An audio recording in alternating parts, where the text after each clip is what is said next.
से जुड़ी हुई पाकिस्तान में इमरान खान की सरकार की चूलें हिल रही हैं। विपक्ष का साझा विरोध प्रदर्शन इतना ज्यादा मजबूत और लोगों के सैलाब से भरा हुआ है कि अब चर्चा तेज होने लगी है कि इमरान का किसी भी वक्त तख्ता पलट हो सकता है।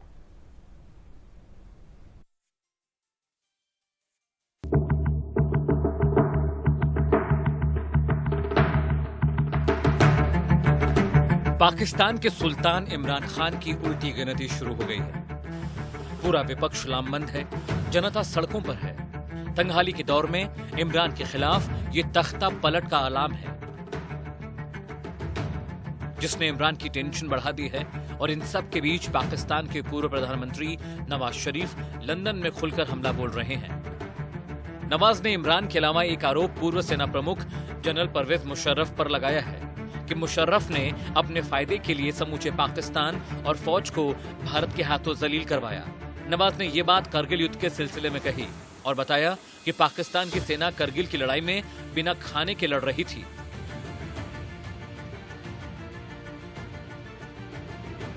उसके पास हथियार नहीं थे और भारतीय सेना के हाथों उसको करारी हार का सामना करना पड़ा। नवाज शरीफ पाकिस्तान के 11 विपक्षी दलों की तरफ से आयोजित क्वेटा की रैली को लंदन से वीडियो कॉन्फ्रेंसिंग के जरिए संबोधित कर रहे थे। नवाज ने कहा कि पाकिस्तान की सेना ने करगिल में बर्फ से ढके पहाड़ों में लड़ाई लड़ी थी, जहां जीत का कोई मौका नहीं था। यहां हमारे जवान निहत्थे थे। वो पल मेरे लिए काफी अफसोसनाक था जब मुझे मालूम हुआ कि हमारे जवानों को बिना भोजन के चोटियों पर भेज दिया गया, यहां तक कि उनके पास हथियार भी नहीं थे। उन्हें अपनी जिंदगी से हाथ धोना पड़ा, लेकिन देश और समुदाय को इससे क्या मिला? नवाज शरीफ ने कहा कि देश को इतनी बड़ी फजीयत सिर्फ जनरल परवेज मुशर्रफ के चलते उठानी पड़ी। नवाज ने कहा कि परवेज मुशर्रफ और उनके साथियों ने सेना को व्यक्तिगत फायदे के लिए इस्तेमाल किया और उसे अपमानित किया। शरीफ ने मुशर्रफ को बेनजीर भुट्टो की हत्या और बड़े पैमाने पर भ्रष्टाचार के लिए भी जिम्मेदार ठहराया। नवाज की माने तो पीएम इमरान खान और नेशनल अकाउंटेबिलिटी ब्यूरो के पास मुशर्रफ के खिलाफ मुकदमा चलाने की हिम्मत नहीं थी। नवाज शरीफ ने एक बार फिर पाकिस्तान के मौजूदा हालात के लिए army chief general Qamar Javed Bajwa और ISI चीफ फैज अहमद को जिम्मेदार ठहराया।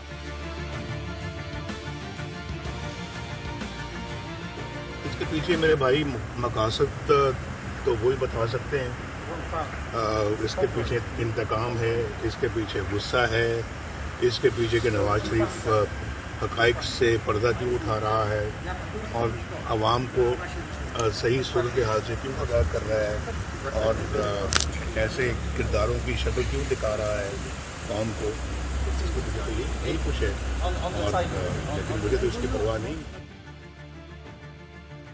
दरअसल पाकिस्तान में इमरान खान की सरकारों की चूलें हिल रही हैं। विपक्ष का साझा विरोध प्रदर्शन इतना मजबूत है और लोगों के सैलाब से भरा है कि ये चर्चा तेज होने लगी है कि इमरान का किसी भी समय तख्ता पलट हो सकता है। रविवार को पाकिस्तान में क्वेटा शहर में विपक्ष की तीसरी रैली थी और जिस जगह रैली होनी थी उससे कुछ ही दूर पर एक धमाका हुआ जिसमें 3 लोगों की मौत हो गई। बावजूद इसके बड़ी संख्या में लोग क्वेटा की रैली में उमड़े।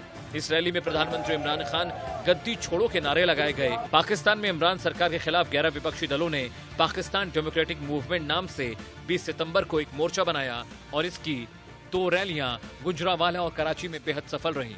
और कल क्वेटा में भी लोगों की भीड़ सेना और इमरान दोनों की नींद उड़ाने के लिए काफी थी। Bureau report, India news. दरअसल पाकिस्तान में असली पावर सेना के हाथ में होती है, क्योंकि सेना के बिना पाकिस्तान में पत्ता भी हिल नहीं सकता। यहां तक कि चुनाव में किसे जिताना है, किसे प्रधानमंत्री बनाना है, ये सब कुछ पाकिस्तान में सेना ही करती है। और ये हम नहीं कह रहे, ये पाकिस्तान में मौजूद वो विपक्षी पार्टियां कह रही हैं जिन्होंने इमरान खान और पाकिस्तानी सेना के खिलाफ बिगुल बजा दिया है। पाकिस्तान की 11 विपक्षी पार्टियों ने आरोप लगाया है कि 2018 में सेना ने धांधली करके इमरान को चुनाव जिताया और प्रधानमंत्री बना दिया।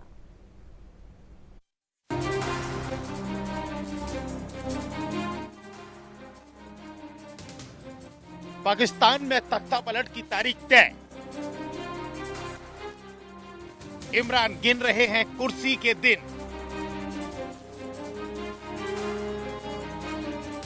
2021 से पहले इमरान बन जाएंगे पूर्व PM। इमरान का खेल खत्म। पाकिस्तान में पहली बार 2 मुख्य विपक्षी पार्टियां शक्तिशाली सेना के खिलाफ खुलकर सामने आ गई हैं।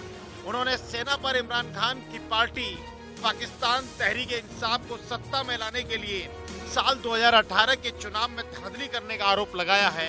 इससे पहले राजनीतिक नेता परोक्ष रूप से सैन्य प्रतिष्ठान के देश के राजनीति मामलों में दखल की ओर इशारा करते थे, लेकिन पहली बार दोनों प्रमुख विपक्षी पार्टियां पाकिस्तान पीपुल्स पार्टी और पाकिस्तान मुस्लिम लीग नवाज ने सीधे तौर पर सेना की आलोचना की है। इमरान खान के खिलाफ विपक्षी पार्टियों के साथ साथ देश की जनता भी सड़कों पर उतर आई है। 14 अक्टूबर को हजारों की तादाद में लोग सड़कों पर उतर आए और सरकार की नीतियों के खिलाफ जमकर प्रदर्शन किया। इस विरोध प्रदर्शन से साफ हो चुका है कि लोग इमरान खान और उनकी नीतियों से उब चुके हैं, क्योंकि हजारों की संख्या में लोगों ने सरकार की नीतियों के खिलाफ संसद भवन के बाहर प्रदर्शन किया। इस प्रदर्शन में डॉक्टर, स्वास्थ्य कार्यालय, किसान, सरकारी कर्मचारी, शिक्षक और पेंशनर भी शामिल थे। इतनी बड़ी संख्या में लोगों को प्रदर्शन करता देख इमरान खान काफी डरे हुए हैं। अब प्रधानमंत्री इस कोशिश में जुट गए हैं कि लोगों का गुस्सा जल्द से जल्द शांत किया जाए। इमरान खान सरकार ने लोगों को बातचीत के जरिए इस मामले को सुलझाने का आश्वासन दिया है। वहीं सरकार की तरफ से आश्वासन मिलने के बाद भले ही कुछ प्रदर्शनकारियों ने अपना धरना खत्म कर लिया हो, लेकिन वहां महिलाएं अपनी मांगों को लेकर टिकी हुई।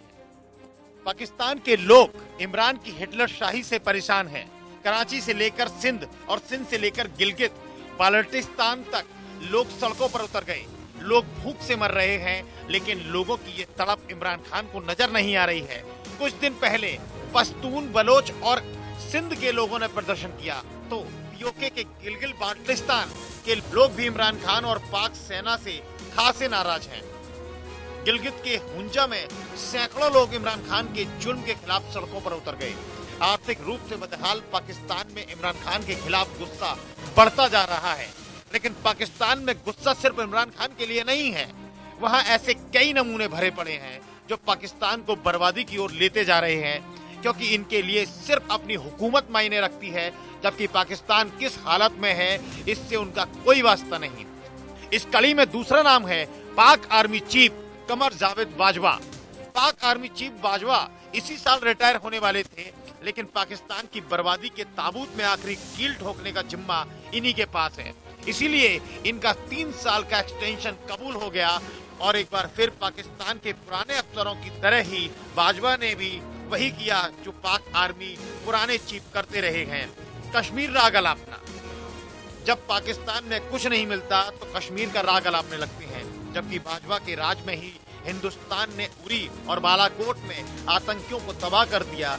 बावजूद इसके बाजवा कहते हैं कि आखिरी सांस तक कश्मीर के लिए लड़ते रहेंगे, लेकिन अब चौतरफा हो रहे हमलों से इमरान खान और उनके आका तिलमिलाने लगे हैं। उन्हें समझ नहीं आ रहा है कि वो करें तो क्या करें, क्योंकि पहले इमरान खान को पाकिस्तानी सेना का प्यादा इशारों में बोला जाता था, लेकिन अब सब कुछ खुलकर हो रहा है। Bureau report, India news.